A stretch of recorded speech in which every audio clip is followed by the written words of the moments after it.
I'm Zim, and you're listening to the Helpful Photographer Podcast in collaboration with New York City Photo Safari. To register for a safari, please visit newyorkcityphotosafari.com.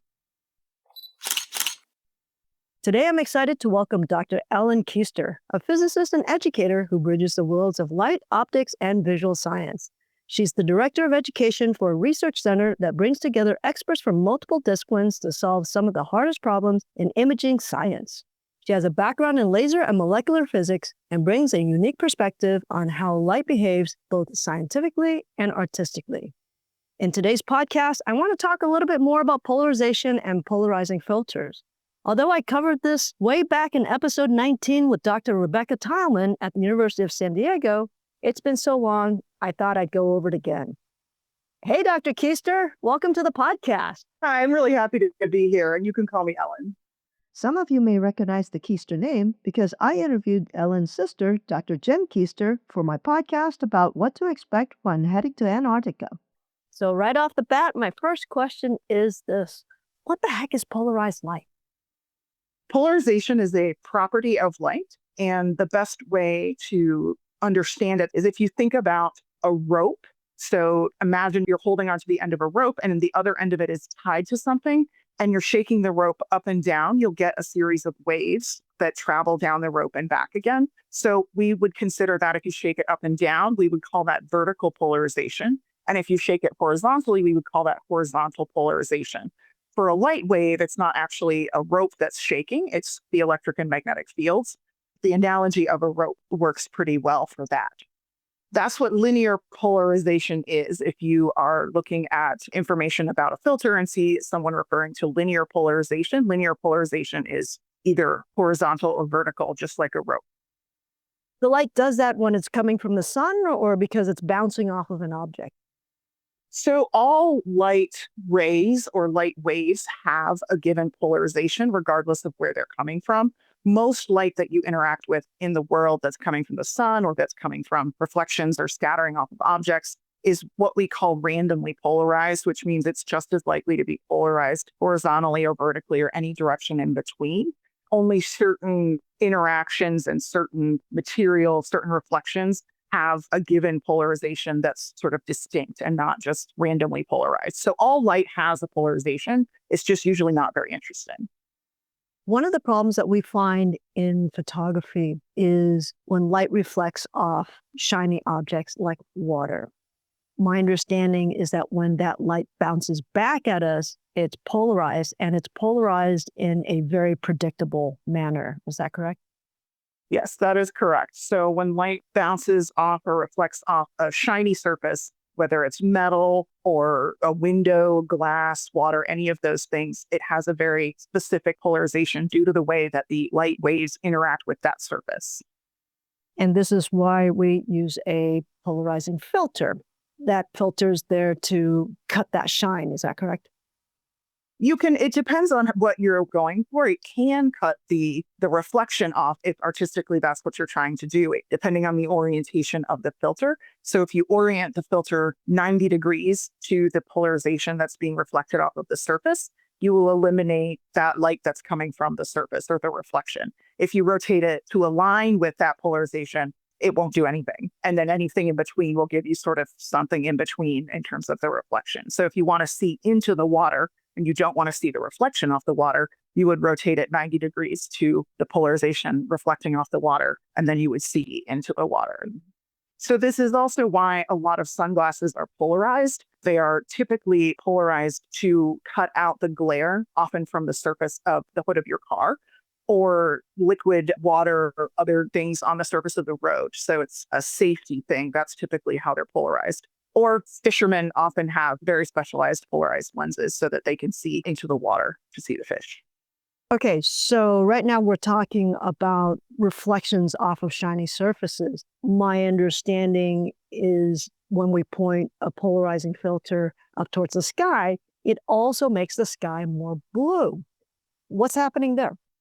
The reason that the sky is polarized in certain directions, depending on the angle of the sun, is a lot more complicated to explain and has to do with the way that the light from the sun is scattering off of particles in the atmosphere. So if we didn't have an atmosphere, we would just see black because there's nothing for the sun to scatter off of. And the way that it scatters gives us a range of polarization across the span of the sky, depending on the angle of the sun or the time of day. So if you look through a polarizing filter or polarized sunglasses and rotate them, you will see different parts of the sky get darker or brighter, depending on, again, the time of day and the orientation of the polarizing filter.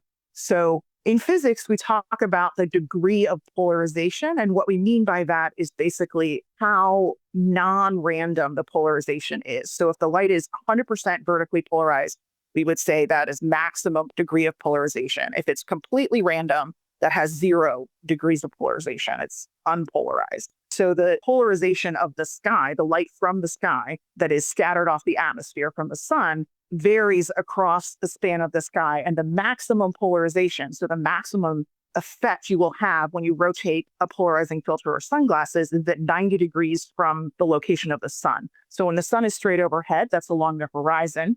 And when the sun is on the horizon, so sunset or sunrise, it's along basically a 90-degree arc running from north to south. If you imagine the sky is sort of a sphere that's outside the sphere of the Earth. So switching gears a little bit, can you tell me what's the difference between a linear and a circular polarizer? So linear and circular polarization are basically 2 different states that the light can have. So it can be linearly polarized, it can be circularly polarized, and it can be anything in between, which we call elliptical polarization. So if we go back to our rope analogy, linear polarization is essentially all of the oscillation is in a single plane, so up and down or side to side. If you imagine sort of moving your hand in a circle while you're shaking the rope, you'll get something that's kind of like a circular polarization. So circular polarization has a very specific definition in physics that has to do with the exact arrangement of the electric and magnetic fields that won't mean a lot to anyone who's not a physicist. So you can think about it as basically the rope sort of moving in a circle. So when we say circular polarizer, we're not talking about the shape of my filter, right? No, we're not. It is a little bit confusing because all filters are circular, so that's a totally understandable consideration. But the reason that camera polarizing filters are called circular polarizers is that the light that reaches the lens or the sensor is circularly polarized. But circular polarization doesn't really exist in the world in terms of things that you would want to photograph. So you want the filters to sort of impact the light coming towards the camera as a linear polarizer. So you might ask yourself, why can't we just use a linear polarizer? Well, as we mentioned, light becomes more polarized when it reflects off of surfaces.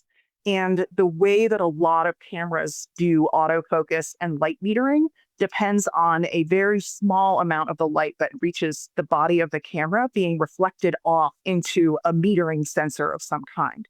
And so if you had linear polarized light coming into that body of the camera, you would get more or less light, or parts of the image would reflect more or less towards the sensor or the meter, and that would disrupt the autofocus or the light metering. That's only for cameras that use that kind of reflection, which is most of them, but not all of them. So I think they sell circularly polarized filters because that they can be used for a whole range of cameras, regardless of how they do their metering. So in other words, a linear polarizer is basically going to prevent your camera from doing its job.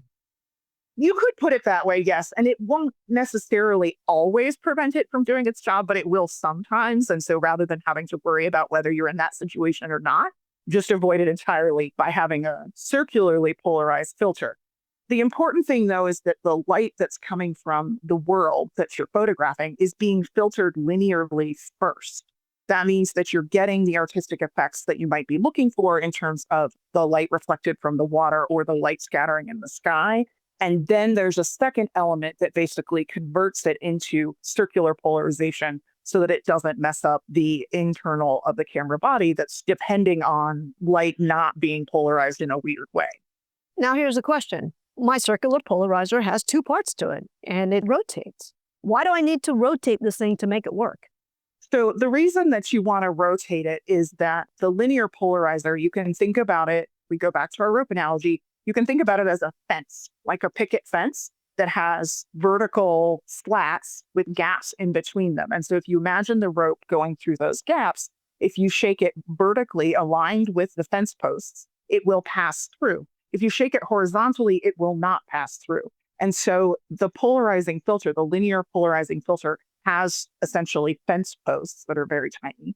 So depending on the polarization of the light that you're trying to block, you have to rotate it so that those fence slats align or anti-align at 90 degrees to the light that you're interacting with. And for reflections, it's often a horizontal surface. So you would think you wouldn't really need to rotate it, but it's not always going to be a horizontal surface if it's a reflection off a window or something like that. Or if you're looking at the sky, that's going to have polarizations that aren't purely horizontally or vertically. It gives you some flexibility to basically tune the effect of the polarizing filter to what you want artistically. So next question, why are polarizing filters pretty much useless with a snowscape?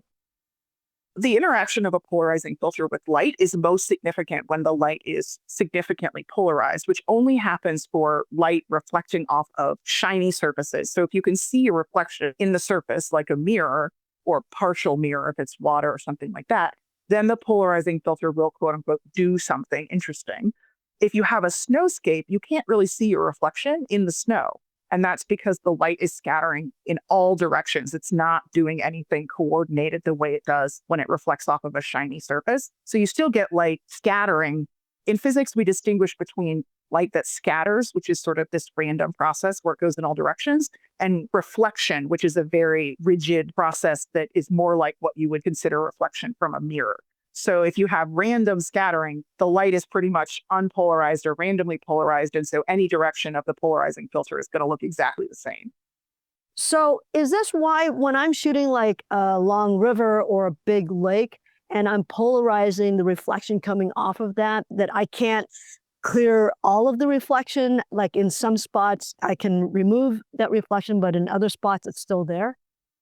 Yeah, so there's two angles that are important when you're talking about polarization by reflection, which is what we're talking about.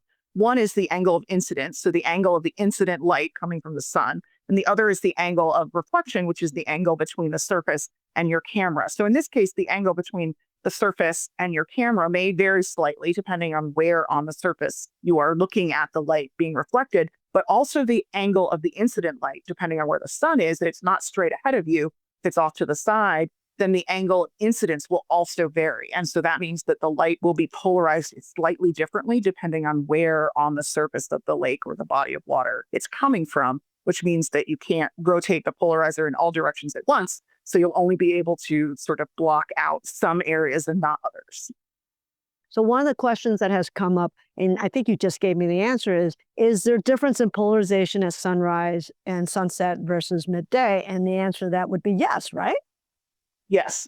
In that case, it's not necessarily the angle of incidence and reflection because the polarization of the sky is not reflection, it's scattering, but it depends on the angle between the part of the sky that you're looking at and the sun. So depending on where the sun is, that angle will vary. And so when the sun is straight overhead, maximum polarization is at the horizon.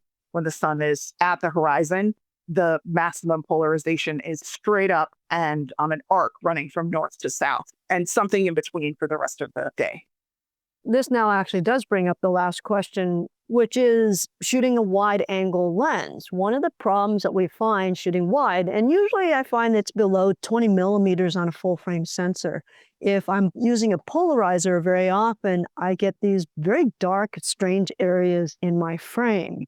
I assume the assumption is because I'm shooting such a wide area of the landscape and the polarization is different throughout the visual area of my image that my polarizer just can't hit that whole thing. And therefore, I'm getting these strange dark areas. Is that correct?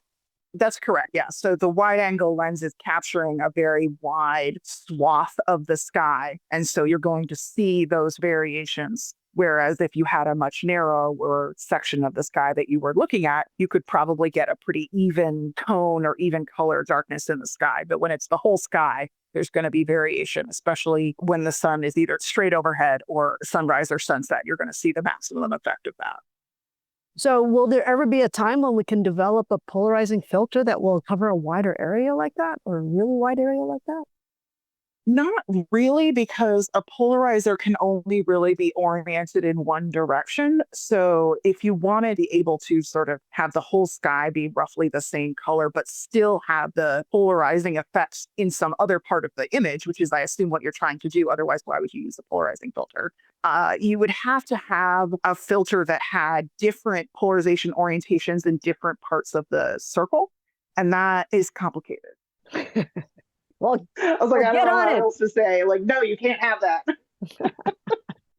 Get on it, Ellen. I will do it right after teleportation, which is my current annoyance that physics has not figured that out. Yeah, let me know when you come up with that too, because, For real.